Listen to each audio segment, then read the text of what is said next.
За манай компани болохоор оюутлогод өгөөмөр говьд нэртэйгээр 2 дахь шидлээ ажиллаж байгаа. Үйлдвэрт болохоор одоо цэвэрлэгээний бүхэл ажлыг хариуцдаг ийм компани.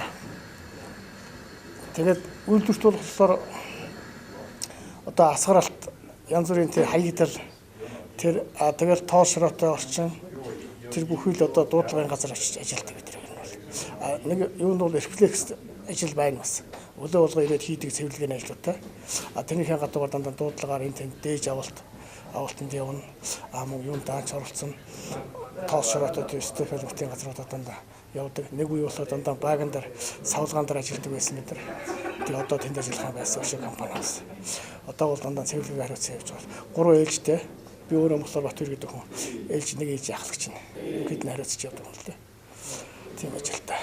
Тэгээ 28-14-оор 3 ээлж явдیں۔ Одоо өнөөдрөөс нэг ээлж амрах манай ээлж амрах гэж байгаа. Маш их ээлж орж байна. Нэг ээлжиндээ 8 хүн явдаг. Тэгээ 16 хүн нэг ээлжинд явдаг.